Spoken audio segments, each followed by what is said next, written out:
Subscribe करें और bell दबाएं ताकि कोई खबर रह न जाए।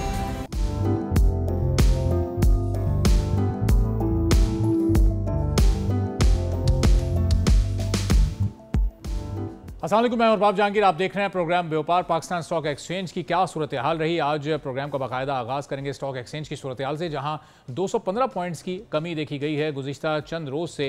ये मुस्तकिल बुनियादों पर हम कभी कमी देख रहे हैं, कभी मार्केट को ऊपर जाता देख रहे हैं। आखिर इसकी बुनियादी वजूहात हैं क्या, और क्यों मार्केट अभी उस स्टेबिलिटी की तरफ हमें जाती नज़र नहीं आ रही जो हमने आज से चंद रोज़ पहले देखा था, जब 80,000 की सतह को इस इंडेक्स ने अबूर किया, और उसके बाद एक करेक्शन जो कि किसी हद तक एक्सपेक्टेड भी थी वो मार्केट में हुई, और अभी हम मार्केट को 77 से 78 हज़ार के दरमियान ही ट्रेड होता देख रहे हैं। इस पूरी सूरत हाल पर हम आपको अपडेट करते भी रहेंगे, और फिर साथ साथ जो इस वक्त मुल्क की इंडस्ट्री से जो खबरें आ रही हैं, बड़ी बड़ी सनतों से मुतालिक कहा जा रहा है कि महंगी बिजली की वजह से उनके लिए कारोबार करना मुश्किल हो चुका है, कारोबार को बंद किया जा रहा है, लोगों के कारोबार सुकड़ रहे हैं, सिमट रहे हैं। लेकिन दूसरी जानिब हम ये भी देखते हैं कि यही सनतें जो अपना रेवेन्यू है वो मुस्तकिल बुनियादों पर बढ़ा भी रही हैं।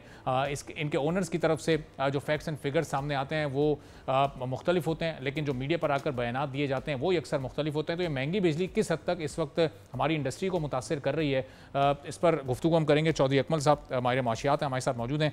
तो चौधरी साहब ये बताइएगा कि इस वक्त जो हमारा एक सनत का हाल है वो हम देख रहे हैं कि जब से IPPs वाला इशू शुरू हुआ, बिजली महंगी होना शुरू हुई, उस वक्त से ही हमने अपनी इंडस्ट्री को मुश्किलात में घिरा हुआ देखा है। अब ये मुश्किलात आगे हल होती नज़र भी आ रही हैं, ये वाकई फैक्चुअली ऐसा हो रहा है या फिर ये सिर्फ हमें बताया और दिखाया जा रहा है?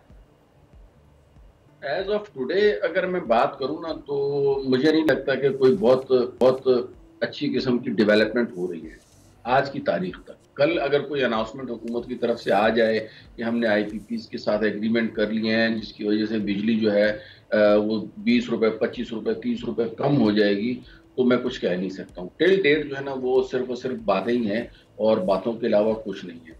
इंडस्ट्री की अगर हम बात करें तो इंडस्ट्री का ज्यादातर इन्हिसार या मेन कॉस्ट एलिमेंट जो उनका होता है आफ्टर लेबर, वो पावर ही होता है। यानी बिजली जो है वो नॉर्मल वर्ड्स में अगर मैं बात करूं तो बिजली के ऊपर जो है ना वो ज्यादा इन्हिसार होता है। बिजली हो गई या फ्यूल हो गया, फर्नेस ऑयल से बिजली प्रोड्यूस होती है, तो चीजें होती हैं।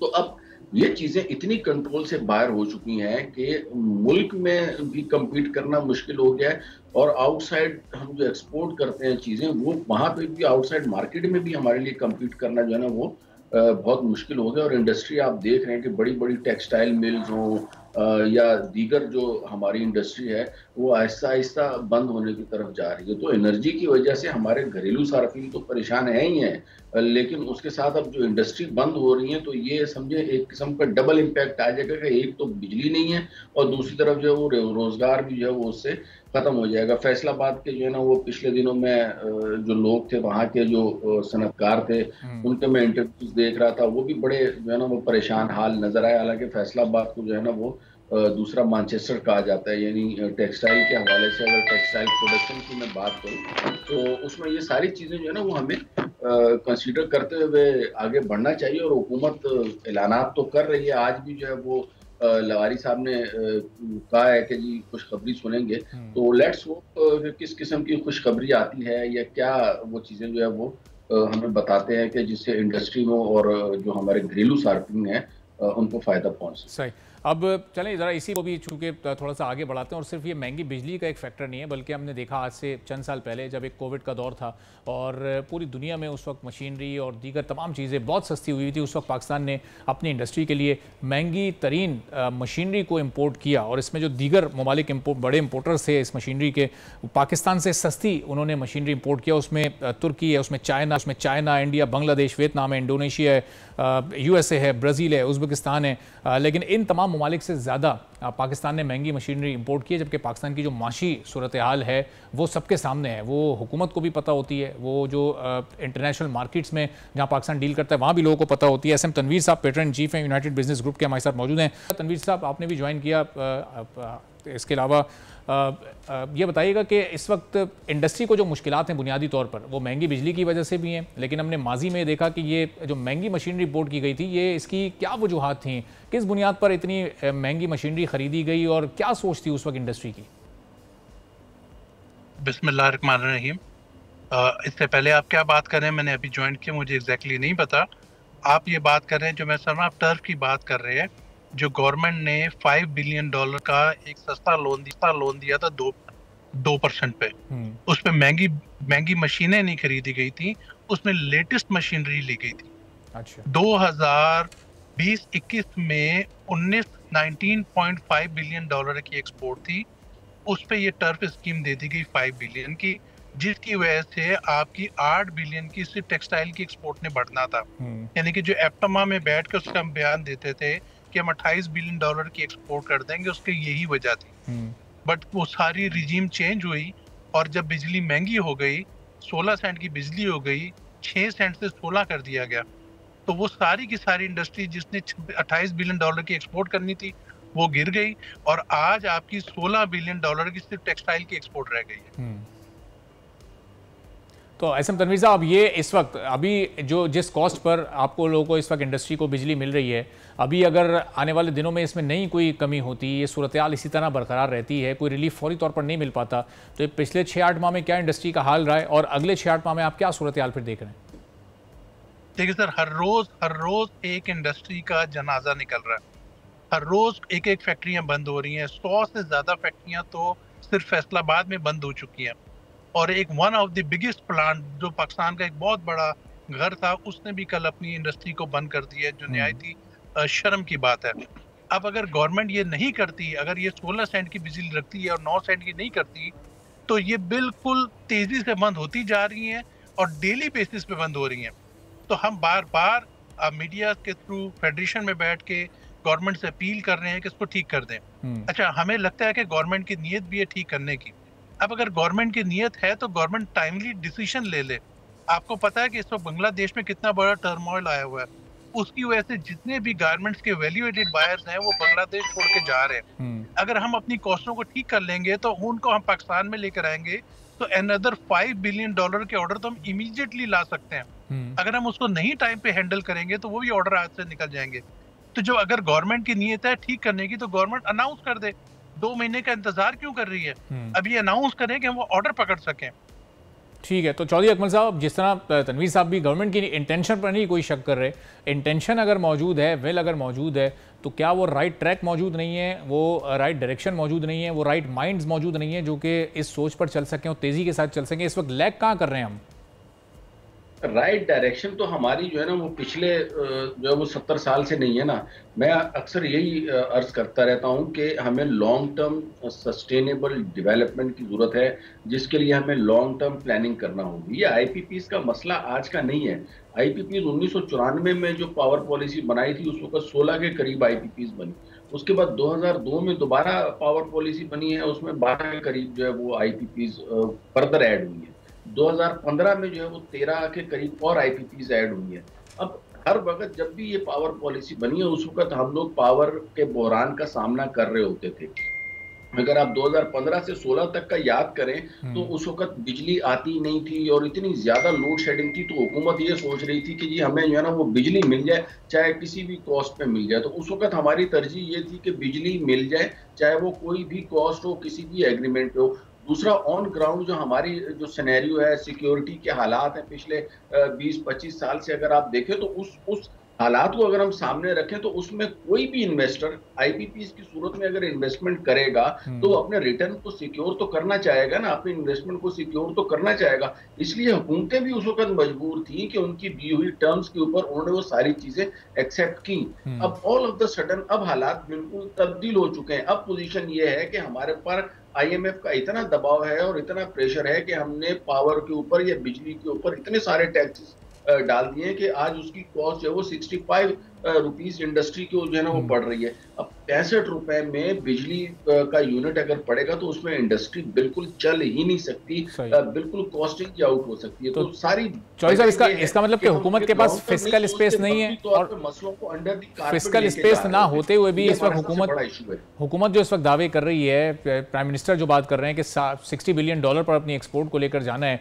या फिस्कल स्पेस मौजूद ही नहीं है इंडस्ट्री को रिलीफ देने के लिए, तो फिर ये मुमकिन कैसे हो सकेगा? ये तो जो अभी इस वक्त की जो एक मैक्सिमम टारगेट अभी इस साल का है 30 to 31 बिलियन डॉलर्स का, वो भी बड़ा मुश्किल हो जाएगा उसको अचीव करना। तो इसको डबल करना तो पॉसिबल ही नहीं हो सकेगा अगले चंद सालों में भी।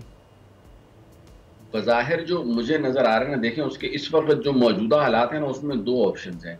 जो हमारे लोकल आईपीपीज हैं, लोकल, फॉरेन के साथ हम, या चाइनीज के साथ, ये जो 16-13 के करीब 2015 में हमने आईपीपीज लगाई हैं, वो तो चाइनीज गवर्नमेंट की है। उनके साथ अगर हम अपने एग्रीमेंट्स को प्लस या माइनस करते हैं तो जाहिर है वो हमारे लिए जो है ना लॉन्ग टर्म प्रॉब्लम बनेगा, तो वो हम कर नहीं सकते। हमारे जो यहाँ के आईपीपीज के ओनर्स हैं, इनसे हमें जो है ना वो हुकूमत को दरख्वास्त करनी चाहिए कि वो अपने जो एग्रीमेंट्स हैं उनको रीनेगोशिएट कर लें, ज़रा उसको लॉन्ग टर्म के ऊपर ले जाएं। कि जी 10 साल में अगर आप हमसे कैपेसिटी चार्जेस इतने लेने, आप हमसे 50 साल में ले लें, लेकिन रेट आज के दिन में थोड़ा सा कम कर दो। इससे ये होगा कि आपकी जो एवरेज कॉस्ट है वो नीचे आ जाएगी। एट द सेम टाइम जो ना हुकूमत को सोलर से या थर्मल से जो भी हमें सस्ती बिजली पड़ती है, इवन एटॉमिक चश्मा एटॉमिक पावर प्लांट जो है उसके जरिए जो है वो बिजली को प्रोड्यूस करना चाहिए, ताकि पर यूनिट जो लागत है वो कम से कम हो। ये सारी चीजों के ऊपर जब हम अमल दरामद करेंगे तो उससे जो है वो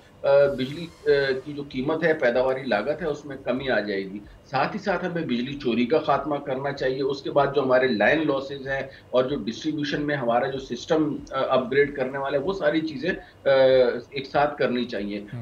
इसके लिए अगेन आई मस्ट से कि लॉन्ग टर्म प्लानिंग इसके लिए होनी चाहिए। आजकल के हालात को हमने सामने नहीं रखना, हमने लॉन्ग टर्म हालात को सामने रखना है। आगे एनर्जी ने अपनी शेप्स को तब्दील करना है, रिन्यूएबल एनर्जी की तरफ हम जा रहे हैं। हो सकता है कल को कोई नई सोर्स ऑफ एनर्जी आ जाए, तो हम ये आजकल सोलर के ऊपर जो हमने जोर दिया हुआ है, तो ऐसा ना हो कि कल को हमारा ये सारा सोलर के ऊपर जो खर्चा किया हुआ है ये हमारा जो है वो बेकार हो जाए। तो बड़ा लॉन्ग टर्म सोचते हुए हुकूमत को फैसले करने चाहिए। और इमीडिएटली जो पॉसिबल है वो तो यही है कि आईपीपीज के साथ टर्म्स को जो लोकल है रीनेगोशिएट किया जाए और जितनी सस्ती से सस्ती बिजली प्रोड्यूस हो सकती है उसको प्रोड्यूस किया जाए। और तनवीर साहब, ये जो कदम अभी पंजाब गवर्नमेंट ने उठाया कि 2 माह के लिए उन्होंने एक रिलीफ दिया, एक सब्सिडी दी 45 बिलियन की, और अब उस 2 माह के बाद वो यानी एक ब्रीदिंग स्पेस उन्हें मिला और फिर वो अब अपने सोलर पैनल के मंसूबे पर काम करेंगे कि इन्हीं लोगों को फिर वो सोलर के जरिए सस्ती बिजली दे सकें।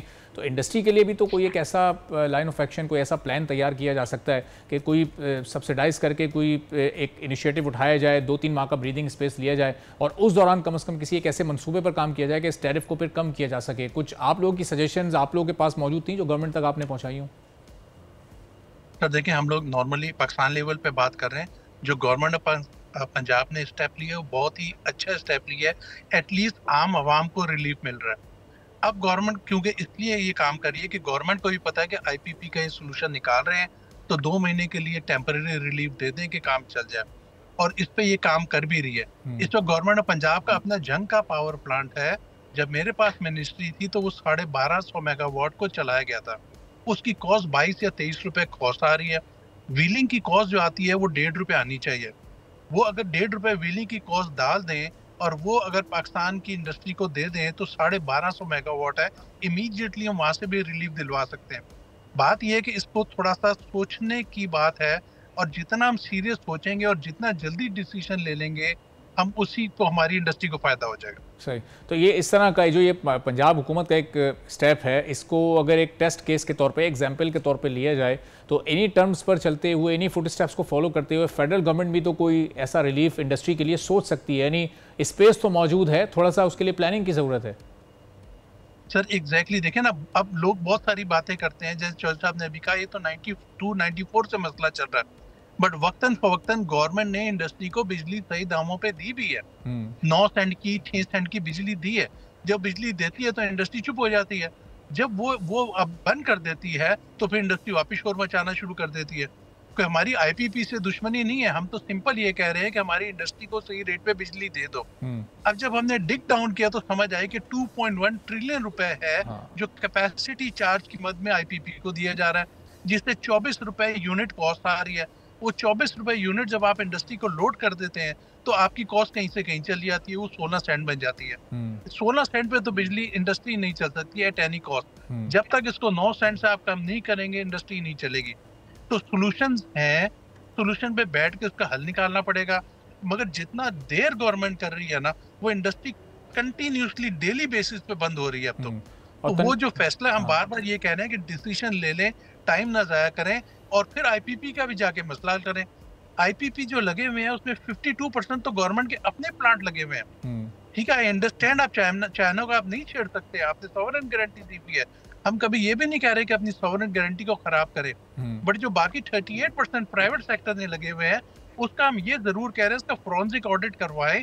अगर उसमें कहीं कहीं ऊपर किकबैक है या उसमें कहीं ज्यादती है तो फिर वहां पे आपकी सॉवरेन गारंटी की कोई वैल्यू नहीं रहती है। और तनवीर साहब, जिस दौर की आप बात कर रहे हैं कि जब 6 सेंट या 9 सेंट पर इंडस्ट्री को बिजली मिली भी है तो वो यकीनन वो सब्सिडाइज होकर मिली है, वो उसकी एक्चुअल कॉस्ट पर तो हुकूमत ने नहीं काम किया, महंगी बिजली पर ही सब्सिडी दी और फिर वो रिलीफ इसने इंडस्ट्री तक पहुंचाया। ऐसा ही है? देखिए ये गवर्नमेंट की गलत पॉलिसी है। सारी दुनिया में 6 सेंट की बिजली है, आप अगर 9 सेंट की बिजली इंडस्ट्री को देते हैं और आप कहते हैं सब्सिडाइज करते हैं, यही प्रॉब्लम आ जाता है। फिर वो कहते हैं हम सब्सिडी नहीं देंगे, IMF नहीं मानेगा।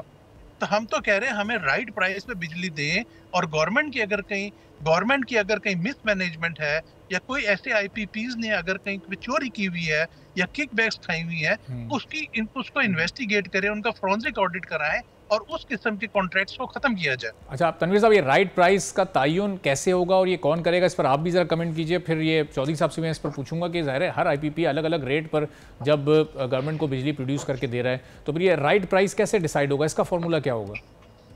देखिए हमने एक फार्मूला दिया था कि पूरे रीजन में इस वक्त क्या प्राइस चल रही है। इंडिया, पाकिस्तान, बांग्लादेश, वियतनाम, श्रीलंका की एक वेटेड एवरेज निकाली थी। वेटेड एवरेज निकाल के गवर्नमेंट को दिया था, इसको वीकआउट बेसिस पे कर रहा था कि बिजली दे दे। वो आती है आपकी 6-6.5 सेंट। अगर 6.5 सेंट में आपका कॉम्पिटिटर बिजली बना रहा है तो हमारे क्यों नहीं बन रही? आपके मुल्क में भी ऐसे IPPs लगे हुए हैं जो 4.3 सेंट पे बिजली दे रहे हैं। तो हमारे 4.3 के मुकाबले में अगर 17.5 सेंट पे कोई ऐसा प्लांट लगा हुआ है तो उसका ऑडिट करवा लेना, हर चीज सामने आ जाएगी। अगर IPP का ये जो कैपेसिटी चार्ज है जो कि 2.1 ट्रिलियन है, वो 7 बिलियन US बनते हैं। 7 बिलियन US बंद प्लांटों को हम दे दें और हम उसे बिजली नहीं ले रहे, आप सोचें तो कि हो क्या रहा है हमारे मुल्क में। यानी कि इस लेवल की ज्यादती हो रही है जो कोई आदमी, कोई देखने वाला ही नहीं है कि हो क्या रहा है यहाँ पर। सही। तो चौधरी अकमल साहब, ये सोलर से मुतालिक जो बातचीत आम हुई वो पिछले चंद माह में हमारे मुल्क में हुई। अब विंड भी एक रिसोर्स सस्ती बिजली का हो सकता है, उससे मुतालिक लोग अब बात कर रहे हैं। थर कोल को इस्तेमाल करने की बात अब की जा रही है। ये सारी बातें, ये सारी प्लानिंग तो शायद 1.5, 2, 3, 4 साल बल्कि इससे भी पहले अगर ये शुरू होती तो शायद इससे हम अभी मुस्तफ़ीद हो रहे होते, शायद ये मसला इतनी शिद्दत इख्तियार करता ही नहीं। लेकिन अभी भी हुकूमत के पास वो प्लानिंग, वो तमाम हालात, वो तमाम इन्वायरमेंट मौजूद है कि इन रिसोर्सेज को इस्तेमाल करते हुए कॉस्ट में कमी लाई जा सके। रिसोर्सेज तो हमारे पास अवेलेबल हैं। रिसोर्सेज कहाँ नहीं है भाई, हमारे पास इस वक्त आप देखें कि तकरीबन 42,000 मेगावाट हम प्रोड्यूस कर रहे हैं, ऑलरेडी हमारी कैपेसिटी है। लेकिन मज़े की बात है कि हमारी जो लाइंस हैं वो 26,000 मेगावाट से ऊपर जो है ना वो आगे ट्रांसमिट ही नहीं कर सकती। तो मुझे समझ नहीं आ रही कि ये जो एक्स्ट्रा कैपेसिटी 14,000 मेगावाट है ये हमने ले के कहाँ जानी है। That is very ununderstandable to मी।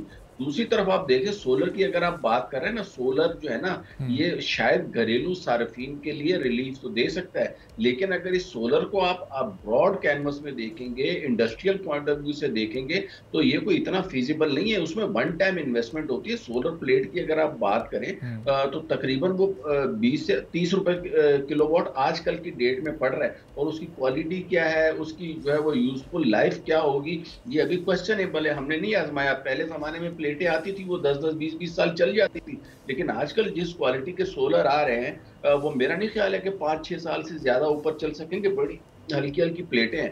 तो अगर आप ये समझ रहे हैं कि सोलर एनर्जी हमें फ्री में पड़ रही है, तो फ्री में नहीं है, वो आप वन टाइम कॉस्ट पे कर रहे हैं। ठीक है, उसमें हुकूमत सब्सिडी दे रही है, लेकिन अगर हुकूमत खुद सब्सिडी भी दे रही है और हुकूमत खुद भी सोलर पार्क्स बना रही है तो इसकी फिजिबिलिटी को पहले देखना चाहिए। ये ना हो कि कल को जो है ना, आज हम IPPs को रो रहे हैं कि ये हमने जो है ना वो बड़े महंगे महंगे मुआहदे कर लिए, तो कल जो है ना हमको सोलर पार्क बना के जो है ना वो फिर बाद में रो रहे होंगे कि यार ये हमने क्या किया, ये तो हमें उतने के इसकी कॉस्ट नहीं पड़ गई जितने में जो है ना ये हमें इसकी बिजली पड़ रही है। तो ये सारी चीजें हमें बड़ी सोचनी होगी। सोलर एनर्जी सस्ती नहीं है। हमें अल्टरनेटिव जो सबसे सस्ती बिजली है ना वो पानी से बिजली जो बनती है वो है, और उसके लिए द्यामेर भाषा डैम जो है वो अंडर कंस्ट्रक्शन है। उसके ऊपर हुकूमत को जो है ना वो अपनी फोकस करना चाहिए और स्पीड तेज करनी चाहिए। दीगर जो छोटे छोटे डैमों से जो बिजली प्रोड्यूस हो सकती है इसके ऊपर फोकस करना चाहिए। थर कोल के ऊपर फोकस करना चाहिए, क्योंकि हमारा अपना लोकल कोल है। अगर हम इंपोर्टेड कोल के ऊपर बनाते हैं तो वो भी हमारे लिए फीजिबल नहीं है। कर कोल से फायदा हम उठा सकते हैं। उसके अलावा दीगर जो अल्टरनेटिव एनर्जी है इसके ऊपर फोकस करना चाहिए। ये जो भी तरीके से हुकूमत सोलर के हवाले से कर रही है या IPPs के हवाले से कर रही है, इसके ऊपर बड़ी सोच विचार की जरूरत है। ऐसा ना हो कि हम आइंदा 10-15 साल के लिए दोबारा जो है ना वो एक नए प्रॉब्लम में चले जाएं। तो हुकूमत को इसके ऊपर बहुत सोच समझ के फैसले करने चाहिए। ठीक है, तो तनवीर साहब बस ये सेगमेंट क्लोज करने से पहले अगर आपके भी कुछ सजेशन सस्ती बिजली से मुतालिक हो तो आप भी शेयर कर लीजिएगा। सर देखें, सबसे इम्पोर्टेंट बात अभी चौधरी साहब ने की, थोड़ा सा उसको मैं थोड़ा सा और बढ़ा के बोलना चाहता हूँ। 20,000 मेगावाट से ज्यादा आपकी बिजली को आगे लाइनें ही नहीं डली हुई, हाई टेंशन केबल जो डाली जाती है। अगर गवर्नमेंट इस पे भी इमीडिएटली काम करे, जो 2013-14 की पॉलिसी के तहत IPP लगे, वो आप ट्रांसपोर्ट कर ही नहीं सकते अगर जब तक वो आप अपनी लाइनें नहीं बिछाएंगे। यानी कि आपने पावर प्लांट लगा लिए और आपने लाइनें नहीं डाली, तो उसकी वजह से भी ये सिर्फ IPP का मसला नहीं है, उसके अंदर ये एडिशनल एक और अजाब आया हुआ है। भाई वो लाइनें तो डालो, पावर प्लांट लगा रहे हैं, कैपेसिटी पेमेंट कर रहे हैं, तो आपने ट्रांसमिशन लाइन ही नहीं डाली उसके लिए। तो ये बहुत बड़ा अजाब है, उससे भी निकलना पड़ेगा। ये सोच विचार करेंगे, बैठेंगे तो सोल्यूशन निकल आएगा। कोई रॉकेट साइंस नहीं है, बट इसमें मेहनत की जरूरत है। मुझे समझ नहीं आ रही हम लोग मेहनत क्यों नहीं कर रहे हैं यहाँ पर। ठीक है, बहुत बहुत शुक्रिया SM तनवीर साहब। चौधरी अकमल साहब हमारे साथ मौजूद थे। दोनों की गुफ्तगू नाज़रीन आपने सुनी। हम ब्रेक के बाद वापस आएंगे। एक और बड़ा अहम मसला है, फायरवॉल से होने वाला नुकसान रोज़ाना की बुनियाद पर बढ़ता जा रहा है। इसके असरात अब मुल्क की मईशत पर क्या पड़ सकते हैं और इस मसले का हल क्या है, ब्रेक के बाद बात करेंगे।